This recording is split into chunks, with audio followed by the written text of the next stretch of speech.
Hanya ada di bulan Ramadan. Jadi kalau di bulan-bulan lain kita nggak ada kunut, Pak. Ya, witirnya nggak ada kunut. Khusus di bulan Ramadan, di pertengahan kedua bulan Ramadan kita ada kunut. Nah, karena ada kunut dan sunnah apa sama kayak kunut kita subuh, Pak. Ya kalau kunut tidak kunut subuh nih, Pak, maka kita harus sujud sahwi. Ini harus diingatkan, Pak. Ini dalam azan. Kunut harus sujud sahwi. Sujud kalau kita kelupaan. Ya, ini imamnya harus paham nih, Pak. Kalau dia misalnya dalam pertengahan kedua, misalnya 18, 19, 20, ada imam yang tidak kunut ketika sholat witir, ya, pada rakaat ketiga, ya.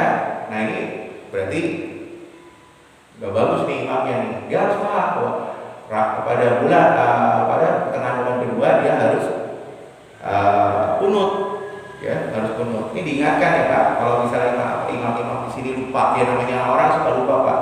Atau lagi imam-imamnya dari luar nih, Pak, yang menganut mungkin berbeda dengan kita. Karena ada juga yang nggak kunut, tapi sebenarnya disunahkan kunut. Karena di Saudi juga kunut, Pak.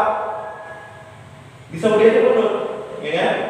Imam Sudais itu kunutnya panjang, ya, kunutnya panjang, Pak. Nyebutin nama negara Islam sedunia, doa-doanya. Itu kalau kita lagi ada di Masjidil Haram, ya. Jadi di dalam mazhab Syafi'i kunut witir hanya disunahkan pada separuh kedua bulan Ramadan. Jadi tidak ada kunut pada selain bulan ini, Pak. Ya, ya seperti itu. Bacaannya sama, Pak, dengan kunut ketika kita kunut subuh. Ya, sama bacanya dengan kunut subuh. Cuma kalau Imam Sudais menambahkannya dengan tambahan-tambahan. Wallah ya, kalau dalam mazhab, kalau menurut mazhab ini kurang tepat, tapi ya mungkin ada dalil lain dari beliau, ya. Itu nggak apa-apa lah, ya. Itu kan di ranahnya mereka kan, di wilayahnya mereka, bukan di wilayah kita. Nah, dalil asal dari Umar yang diriwayatkan oleh Abu Dawud, sesungguhnya Umar bin Khattab berinisiatif mengumpulkan masyarakat agar sholat tarawih bersama dengan imam. Ini awal mula tarawih ya, Pak, yaitu diimami oleh Ubay bin Ka'ab. Maka beliau sholat tarawih bersama mereka selama 20 malam, ya. Dan beliau tidak berdoa kunut kecuali separuh yang kedua, yaitu malam 16 Ramadan hingga seterusnya. Jadi amalan kita tentang kunut ya setelah mulai malam ke-16, paruh kedua bulan Ramadan, itu adalah asal dari sahabat. Ya, asal dari itu dilakukan oleh para sahabat Nabi Muhammad pada permulaan awal tarawih, Pak. Nih, definisi tarawih yang pernah kita jelaskan kemarin, ya. Nah, ini seperti ini, ya.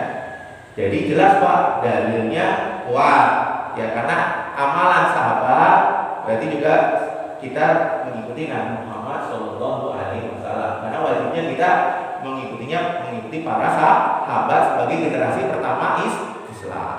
Nah, seperti itu, Pak. Oke. Sampai sini ada yang ditanyakan? Karena yang kedua sama aja sih sebenarnya, Pak. Ada yang ditanyakan tentang witir? Kalau nggak ada, insya Allah kita hari Ahad kita akan mulai kembali tentang membatal sholat. Membatal sholatnya agak panjang, mungkin ada sekitar 6 episode, ya, 6 episode, ya, lebih panjang sampai kita paham, ya. Karena memang harus dipahamkan pembatal sholat yang sifatnya dari hati, ya, dari ucapan sampai perbuatan. Nah, itu mungkin lebih rinci lagi dengan dasar-dasar yang lebih kuat, insyaallah taala. Ada yang ditanyakan? Enggak ada, cukup. Kalau cukup kita cukupkan dengan bacaan dalam